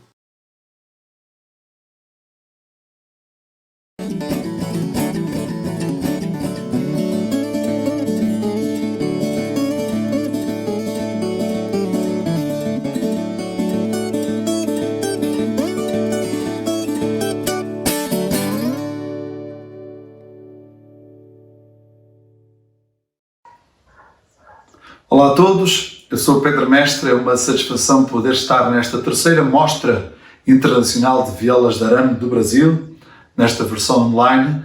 Para mim é uma satisfação poder apresentar a viola de arame do Alentejo. O Alentejo é uma região a sul de Portugal, em que a sua maior tradição cultural é o canto coral, que nós chamamos de cante, canto a vozes dos grupos corais, classificado recentemente, em 2014, pela Unesco como Património Cultural e Material da Humanidade. Estar nesta terceira Mostra Internacional de Violas de Arame é uma oportunidade que desde muito cedo vai de confronto aos nossos objetivos e que é mais uma oportunidade para divulgar as nossas violas. Se eu vos contar que esta é uma viola campaniça, uma réplica de uma viola antiga, tenho também em fundo 3 violas antigas de 3 grandes mestres desta viola, que dizia eu que se vos contar a história, a minha ligação a esta viola, desde muito cedo, com 9 anos de idade, tomei conhecimento que existia ainda alguém que sabia tocar uma viola, que havia uma viola no Alentejo. Como lhe disse, a maior força da tradição é o canto coral. Eu cantava num coral infantil, onde funcionava como uma escola de canto, onde pertencia a uma cooperativa de informação e cultura, outros grupos também a par deste onde eu pertencia, onde eu cantava. Tomei conhecimento dos mestres, em atuações que fazíamos em vários lugares, aqui pela região, fazíamos apresentações e os mestres, os 2 últimos mestres tocadores desta viola, tio e sobrinho, o Sr. Manuel Bento e o Sr. Francisco António, que tocavam a acompanhar a cantadeira Perpétua Maria, a Dona Perpétua, das vozes mais lindas e mais bonitas, a acompanhar, a cantar acompanhada à viola campaniça. Nessa altura, diziam eles que os jovens não tinham interesse, não queriam, não gostavam de saber da viola, tratada somente por viola. Este instrumento de 10 cordas, duplas, que eles tocaram durante muito tempo com 12 cordas, depois 10 e depois 8. O instrumento esteve em desuso, em decadência, de modo a que nem se conseguia encontrar cordas para os instrumentos. E os tocadores, os mestres, foram reduzindo aquelas que menos utilizavam, até a dada altura que ficaram só com 8 cordas. 4 ordens duplas. Nessa altura eles diziam que os jovens não queriam saber tocar a viola campaniça, não queriam, não tinham interesse por esta realidade, mas também era normal que acontecesse porque eles tocavam pouco e estava completamente desconhecida esta viola na região. Falei com um deles e sugeri que me ensinassem a tocar viola campaniça. Eu, com 12 anos, estava a tocar ao lado deles e servindo como entusiasmo para que os dois pudessem continuar a tocar e que não se desmotivassem pelo facto de tocar um instrumento antigo, um instrumento que na época era pouco valorizado. Felizmente tive o privilégio de conviver muito tempo com esses senhores, com essas enciclopédias do canto e da tradição. A Dona Perpétua, entretanto, faleceu. O Sr. Manuel Bento ficou, que era esposo da Dona Perpétua, ficou de certa forma desligado da viola, com pouco entusiasmo para tocar, mas aos poucos eu fui conquistando, porque a paixão por um instrumento era enorme. E contavam eles que este é um instrumento que aprenderam com o pai, o Manuel Bento com o pai, Francisco António aprendeu com o sobrinho, com o Manuel Bento, embora sendo tio. É uma confusão aqui que não é confusão nenhuma, mas o tio é mais novo que o sobrinho sendo mais velho, aprendeu a tocar viola com o pai dele e com o avô dele, a ver tocar numa venda, numa taberna que eles tinham, num lugar chamado Aldeia Nova de Ourique, hoje está submersa pela barragem do Monte da Rocha. E nessa aldeia, a taberna do tio Dimas, pai de São Manuel Bento, onde se reuniam os homens depois do trabalho do campo, a beber um copo de vinho, a beber uma água ardente, um medronho, e de vez em quando a viola trinava para cantar o despique. O despique é uma modalidade de improviso, um cantar ao desafio da região, que se mantém viva até os dias de hoje, e que durante muitos anos, alguns tocadores que tinham e tocavam viola campaniça só sabiam tocar para acompanhar o canto de improviso. Porque, na verdade, era um canto que podia dar algum dinheiro, em que os homens iam às feiras, iam às romarias, e numa taberna, de uma barraca de onde se vendesse vinho e água ardente, os homens podiam cantar de improviso, contando histórias, acontecimentos da região, e seduziam o público. Era dessa forma que os homens agarravam as pessoas para os ouvir cantar. E em troca disso recebiam umas cravelas, umas moedas de agradecimento a quadras cantadas a alguém, por um poeta que cantava de improviso, ou até mesmo por o dono da barraca que servia petiscos, comes e bebes, e que o tocador da viola agarrava o público e fazia com que as pessoas se mantivessem naquele lugar e, entretanto, iam gastando algum dinheiro. E dessa forma, o canto do despique é, na verdade, o responsável por esta viola campaniça se manter viva até hoje. O trovadorismo, os homens que eram trovadores que andavam como nómadas, de terra em terra, de feira em feira, de romaria em romaria, a tocar esta viola. A dita viola, que também era chamada por viola de arame, e mais tarde de viola campaniça. Campaniça, que é o homem do campo. A viola encontra-se nos últimos anos na região mais a sul do Alentejo, os concelhos mais a sul da região, que são conhecidos por campaniços, o homem que trabalha a terra, como no Brasil o caipira. Daí que esta viola, por ser ligada à terra, por ser tocada por homens trabalhadores rurais, foi apelidada e conhecida hoje por todo lado como viola campaniça. Esta viola, para além de acompanhar os cantares ao desafio, o canto ao despique, depois surge uma outra modalidade de improviso que é o baldão, e a função dela era acompanhar esses cantares, somente à viola de arame, viola campaniça. Também tem um papel importante nos bailes de roda, nos santos populares, em que os tocadores tinha normalmente este cordão com a viola, para usar a viola ao ombro e dançar no baile de roda. Os santos populares têm a tradição aqui da região de se erguer um pau de flores enfeitado com muitas flores de cheiro, ervas de cheiro que há no campo, que há nas ribeiras, nos rios. Aqui da região as pessoas vão aos rios buscar essas ervas de cheiro e enfeitam a praça, o largo da praça, e em torno desse mastro, que é assim que se chama, o pau enfeitado de ervas, dançam e cantam. E a viola campaniça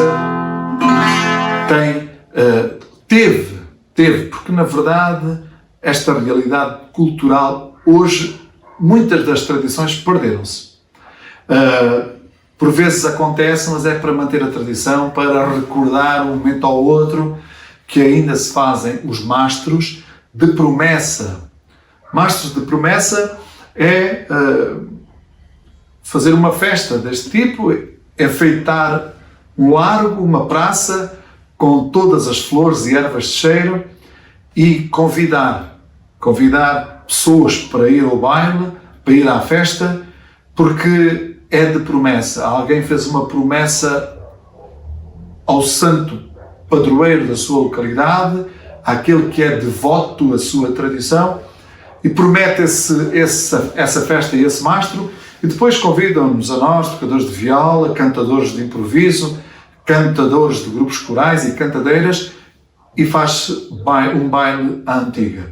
A não ser assim, raramente acontecem estes momentos. A viola hoje é um instrumento que se usa em palco, que se usa em alguns convívios de amigos espontâneos, e felizmente que os mestres, infelizmente já partiram, mas partiram felizes e satisfeitos pelo facto de ter deixado o instrumento entregue a muita gente. Eu provavelmente fui dos primeiros a dar entusiasmo aos mestres para tocar este instrumento, mas como eu, muitos outros. E então a nossa realidade aqui na região em relação à viola campaniça é completamente diferente por exemplo, da viola caipira no Brasil e outras violas tradicionais portuguesas. Sabemos que Portugal, cada região tem uma viola com as mesmas características, mas que tem tradições diferentes, com semelhanças e diferenças umas das outras. A viola braguesa, a viola toeira, a viola amarantina, a viola beiroa, a viola de arame da Ilha da Madeira, a viola da terra dos Açores, todas aquelas vão algumas desfilar nesta mostra, mas para nós a campaniça, que quase se perdeu, tem sido de uma grande satisfação para todos, até mesmo para a região e para os governantes da região, o facto dela se ter destacado e dado a conhecer por todo o país e por todo o mundo, quer na técnica de ser tocada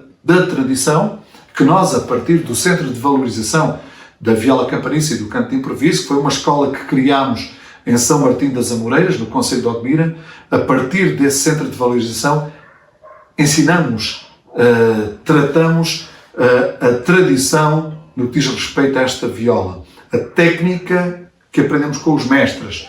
O ponto mestre, com esta afinação mais frouxa, que é uma afinação que respeita aquela que é a técnica mais genuína, mais próxima dos antigos, em que nós temos uma afinação em terceiras maiores e terceiras menores. Aqui temos um Dó, um Lá, um Fá, um Si bemol, com uma corda em aço oitavada e outro Fá.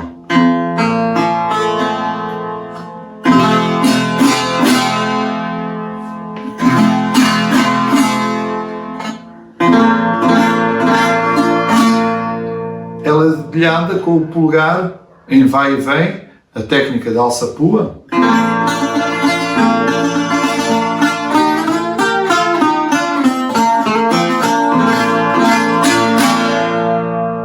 E a viola campaniça, por ser uma viola do Alentejo, como disse há pouco, uma viola com a tradição do canto, ela canta a melodia do princípio ao fim.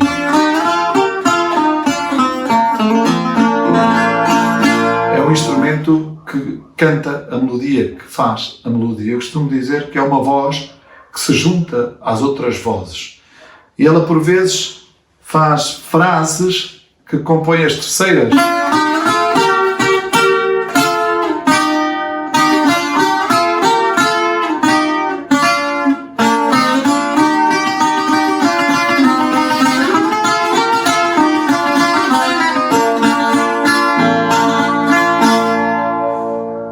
Somente com o polegar em jeito de vai e vem, tirando todos estes trinados do aço da corda mais genuíno e que um par de cordas em latão. As primas, as segundas, as toeiras, que são em latão, o bordão, a prima do bordão, o bordão da toeira e a toeira do bordão. São os nomes que damos às cordas a este encordoamento da viola campaniça tradicional.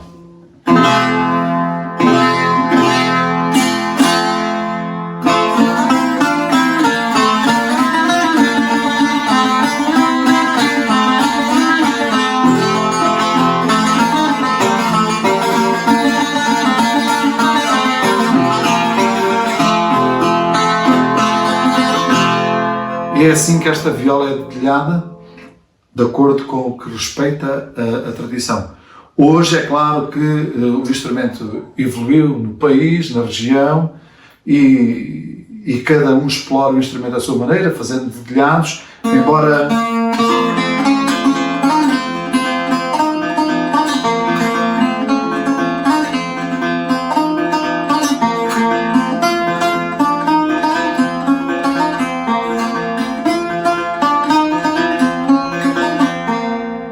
Michel Giacometti recolheu um tocador de viola campaniça nos anos 60, onde ele também utilizava polegar e indicador. Então, provavelmente, a tradição que nós conhecemos pode ser uma parte daquilo que era a viola campaniça na região. A que chegou até nós, através destes dois mestres, Manuel Bento e Francisco António, era este polegar em que o dedilhado acompanhava o canto e que era um acompanhamento perfeito para que vozes femininas, vozes masculinas criassem uma harmonia e que cantassem acompanhada à viola. Este senhor que o Giacometti recolhe, que ele utiliza,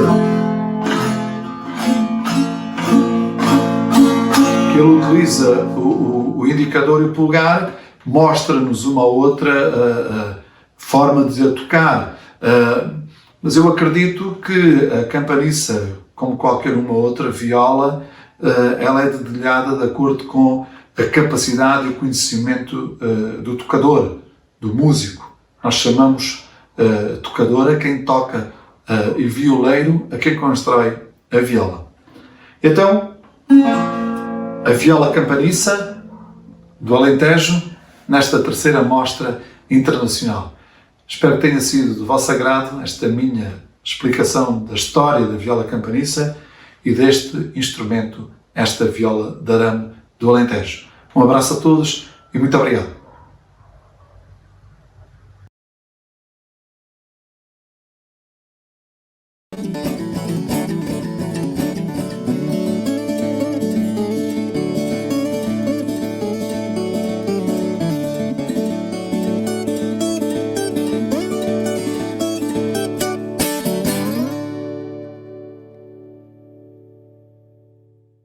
É uma alegria imensa a gente estar nessa parte da terceira Mostra Internacional de Violas da Arame do Brasil, essa mostra especial, Minas, Portugal, e essa parte que é a palestra / oficina, que às vezes é uma prosa, às vezes é uma oficina, e para a gente é muito importante poder levar esse conteúdo para vocês. Quero agradecer muito a Secult Minas Gerais pelos editais da Lei Aldir Blanc, que nos possibilita realizar essa mostra. E agora o nosso convidado é, para mim, muito especial, porque o conheço há muito tempo, tenho um carinho imenso por ele e acompanho de perto assim, o desenvolvimento fabuloso da carreira desse violeiro, que para mim hoje é talvez a figura mais importante no processo de levar a viola a novas vertentes, a novas possibilidades. É um exímio professor que todos os seus alunos acabam sendo grandes virtuosos no instrumento, no sentido de tirar uma sonoridade linda do instrumento. Por isso é muito importante a presença dele aqui, para a gente prosear um pouquinho de como a viola chegou para a vida dele, mas sobretudo porque eu sei que ele preparou quase que uma aula para a gente. Estou falando desse grande artista com vários CDs lançados, premiado, Fernando Sodré. Eita, Fernando, que prazer ter você aqui na mostra, viu, querido? Prazeraço, viu? Você é um cara muito especial na minha vida também, um cara que abriu várias portas, né? Eu sou imensamente grato a você por todo esse processo que eu venho passando na minha carreira também, né? E a gente já viveu muita coisa junto, com vários projetos, né? E você sempre é uma referência da viola para mim, sempre vai ser. Então fico muito feliz de poder participar dessa mostra internacional de violas de arame, né? Então é uma alegria muito grande poder estar aqui com você, né? Fernando, eu queria de cara a gente falar um pouquinho do começo do Fernando Sodré, o que te trouxe para a viola e sobretudo essa busca das possibilidades da viola. De você conhece perfeitamente a raiz, mas você busca as novas possibilidades. De onde veio essa sede? Pois é, eu acho que o interesse pela viola veio escutando assim, né, o Renato Andrade assim, pela primeira vez, né? Eu achei o instrumento uma coisa muito linda, a sonoridade do instrumento, depois ouvindo o Almir, depois outros violeiros, né? Mas eu acho que essa coisa da música, ela veio, acho que pelo meu primeiro professor. Eu acho que o Ildefonso, ele foi a minha maior influência assim dentro da música. Então, naquela época, assim, há uns 25 anos atrás, quando eu comecei a tocar viola, não havia professor de viola, né? Nem nada na internet tão disponível como tem hoje. Então, a minha opção era estudar com alguém que pelo menos conhecia ou tocava alguma coisa. E o Ildefonso era um chorão, que tocava chorinho, e ele falou, olha, eu posso te ensinar o que eu sei de choro e tudo, né? Passar para viola. E foi assim que começou a minha história com o instrumento, né? Tocando choro, tocando valsas, tocando aquele repertório do violão, né? De choro, da cultura popular mesmo, assim, né? O violão mais popular brasileiro.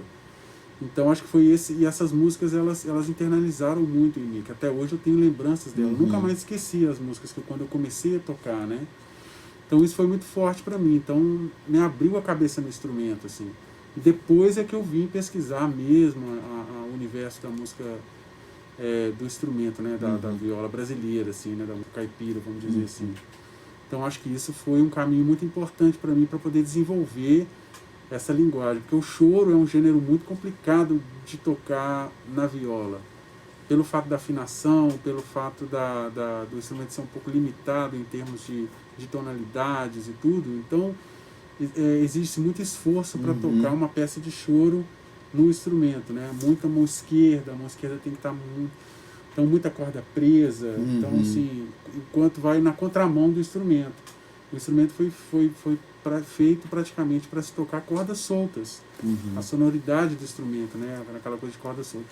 E achar essa coisa de se tocar cordas presas e fazer ainda ela soar bem, que é o complicado, eu acho, para esse instrumento. Então, você sair de uma região de conforto, que é o Mi, que é o Ré, né, que é o Sol, Rio abaixo, e partir para outras tonalidades, onde tem até caminhar com o braço mais para cá, já começa a complicar mais para esse instrumento, por ele ter cordas duplas, cordas oitavadas de diferentes né, intervalos. Então, aí é que está o pulo do gato, eu acho. Perfeito. E você... Você hoje é um dos artistas que puxa essa ideia da viola brasileira, da nova viola brasileira, que graças a Deus, assim, faz com que a viola avance mostrando as suas possibilidades. E eu sei que você preparou para a gente hoje quase que uma aula, uma forma assim de elementos que você utiliza para buscar esses resultados e, sobretudo, colocar isso para os seus alunos. Isso. Vamos então partir agora para essa parte? Vamos lá. Vamos Então mostrar agora, aqui. ó, presta atenção nesse caboclo Fernando Sodré, que vocês vão sair daí grandes violeiros, hein? É com você, querido. Vamos lá, Eu vou então. só assuntar aqui. É isso aí. Então, o que eu preparei assim de início foi uma coisa para as pessoas se situarem um pouco no braço do instrumento. Então é o seguinte, a viola eu costumo dizer que ela tem três formatos de acordes básicos onde você pode se situar no instrumento. Ela é disposta da seguinte maneira: essa afinação que eu estou tocando é uma afinação que chama-se cebolão, onde nós temos um acorde de Mi maior, né, com o baixo em Si. Depois nós temos o acorde de Mi maior nessas três cordas do meio, Mi, Sol sustenido e Si, e a última corda, a prima, é o Mi. Pensando nisso, nós temos dois pares que são idênticos na viola. Então, se você for pensar e raciocinar, nós temos o quê? Apenas três cordas nesse instrumento, que são a corda Si, a corda Mi e a corda Sol sustenido, e a repetição delas embaixo. Então, para se pensar no instrumento, é legal você pensar nessas três cordas que ele te oferece. As outras duas serão repetições ou pequenas variações que você pode fazer dentro do que você já fizer aqui em cima. Pensando nisso, uma coisa legal de se fazer é pensar em montagem de acordes, por exemplo, com o baixo na quinta corda, com o baixo na quarta corda e com o baixo na terceira corda. Então, para isso, formam-se três formas básicas, principais do instrumento. Então, a primeira forma que a gente usa para se achar um acorde maior na viola é com a quinta corda no baixo. Então, primeira coisa, toda vez que eu montar uma nota nessa corda, na quinta corda, por exemplo, essa corda que eu estou tocando, a nota é Ré. Porque eu tenho a corda Si, solta, Dó, Dó sustenido, Ré. Certo? A formação do acorde, todo acorde é formado pela tônica, pela terça e pela quinta. Então eu tenho a tônica aqui, a terça na minha corda de baixo e a quinta na minha terceiro par. Então esse é um formato de acorde onde eu tenho a tônica no quinto par. Um outro formato de acorde que eu tenho para o terceiro par, para o quarto par, seria a pestana. Por que a pestana? Porque eu vou estar pegando sempre a quarta corda como minha nota mais grave, como a principal. Então eu tenho a nota Sol, logo embaixo na terceira vem a terça e logo embaixo na segunda vem a quinta. E a outra corda, se eu pegar ela como minha referência de acorde, eu vou ter sempre a nota mais grave nela, vou jogar a terça e a quinta. Então os três formatos de acordes que eu teria seria esse e esse. Para aproveitar todas as outras cordas que eu estou utilizando, se eu pego essas três, eu vou só repetir a nota que eu prendi na segunda de baixo. Então eu teria esse formato. O outro acorde, como todas as outras cordas são iguais, é a pestana no braço inteiro. Só que se eu tocar essa quinto par, eu não vou estar dando a tônica no baixo. Eu estaria tocando a tônica no quarto par. Então, a partir da quarta corda para baixo. E essa nota, quando eu tenho ela como referência da nota principal, da fundamental, eu vou ter essa formação do acorde e, juntando as outras cordas, ó, esse par vai estar em cima e esse par vai estar aqui em cima. Ó. É como se eu fizesse isso. Ó. Então, os três acordes principais que eu tenho são esses. Ó. Sabendo disso, o que vai acontecer? Agora eu vou pesquisar as outras variações de notas que eu posso acrescentar a esses acordes. Dentro da música caipira, quando a gente toca as músicas tradicionais, nós usamos apenas basicamente três acordes, que são os acordes principais do campo harmônico, que é o primeiro grau, o quarto grau e o quinto grau, certo? Então, uma música bem padrão que a gente possa tocar, por exemplo, o Tristeza do Jeca, onde a gente usa três acordes para tocar a música. Vamos supor que eu pegue a tonalidade de Lá maior para tocar essa música. Ó, vamos escolher essa posição. O Lá vai estar saindo a partir da quarta corda. Se eu pegasse esse Lá aqui, ó, eu estaria usando esse acorde aqui. Ó.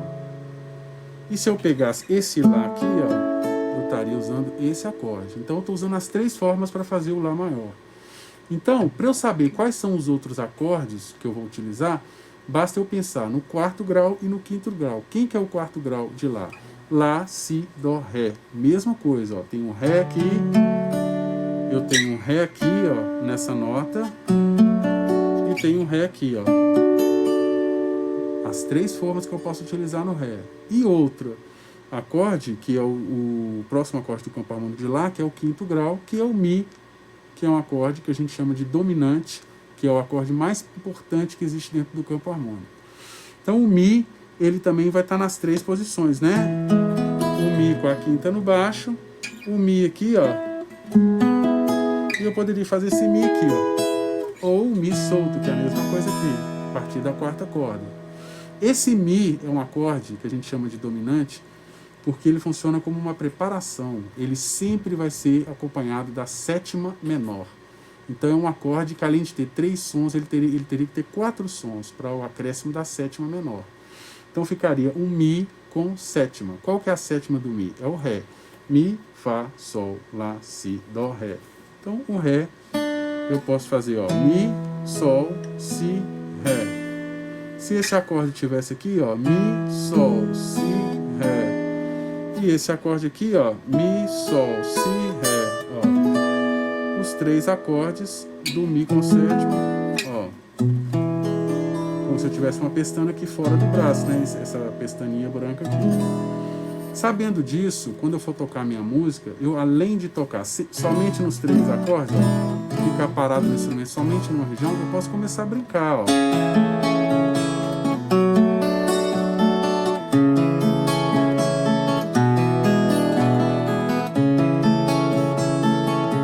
Partir para outra região, ó.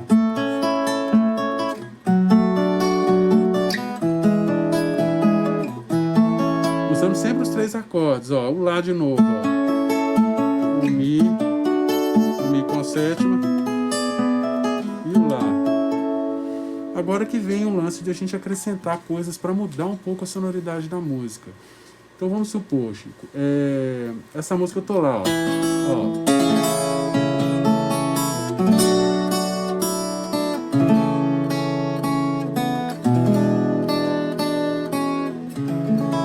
Certo? Então eu usei os acordes básicos que a gente usa dentro da música. Se eu quisesse incrementar essa harmonia, existem várias coisas que eu posso utilizar dentro dessa música. Então, por exemplo, eu posso começar a acrescentar outros acordes do meu campo harmônico, ou acordes que eu possa pegar emprestados de outras tonalidades, para dar uma outra cara para a música, para dar uma sensação diferente, outros coloridos. Você tem isso em algumas músicas suas que eu já vi, você acrescenta umas notas dissonantes bonitas, né? Por exemplo, a 7ª maior, que ela dá um charme no acorde, a 9ª. Então, por exemplo, esse Lá, que eu estou fazendo ele só com a tríade do acorde, eu posso acrescentar notas nele, ó. Posso acrescentar a 9ª e a 7ª maior, ó. Então fica, ó. Eu sou bonito demais. Né? Ó.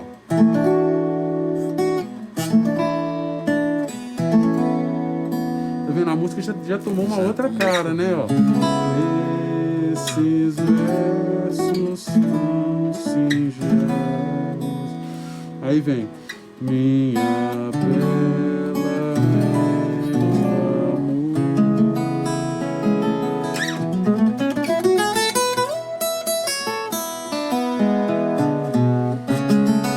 Pra você quero contar o meu sofrer e a minha dor.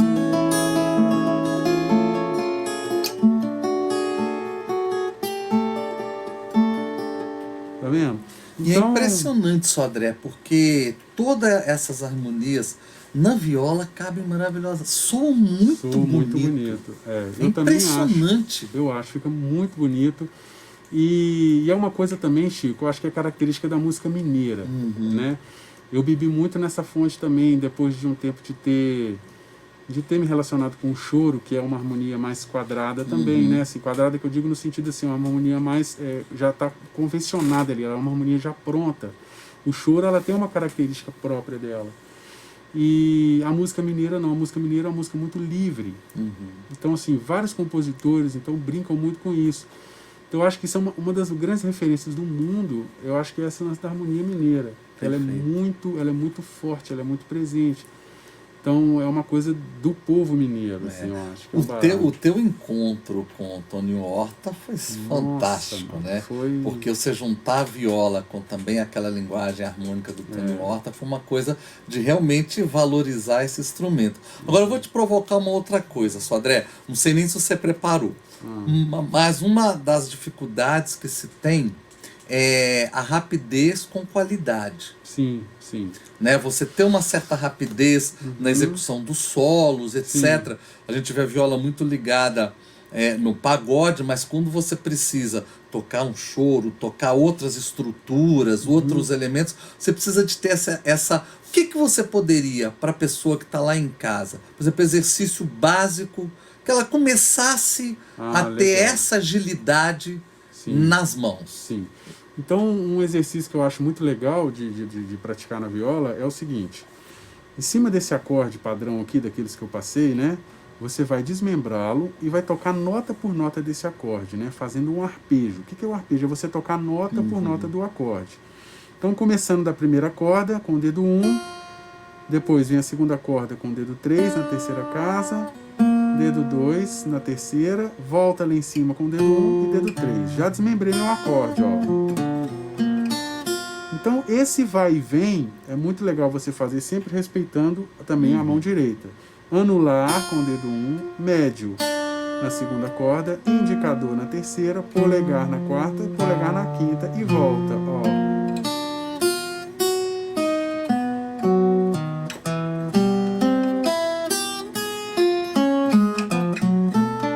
E sempre começar muito devagar, né? E sempre fazer isso devagar, devagar, devagar, prestando atenção nos dedos que você está tocando, ó. Telegrafar tudo. E de preferência, se você puder colocar um metrônomo, sempre tocar em cima do metrônomo. Ó.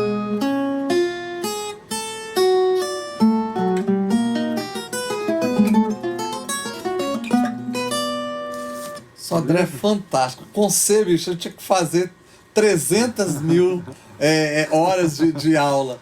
Queria muito te agradecer. Convido vocês a assistirem o espetáculo do Fernando Sodré na nossa terceira mostra de violas da Arame. Tá maravilhoso. Tudo isso que ele conversou, que ele nos deu esses pequenos toques, tá presente no trabalho dele. Obrigado, viu, Sodré, por essa presença linda, viu, querido? Obrigado você, querido. Valeu demais. Bom pra caramba.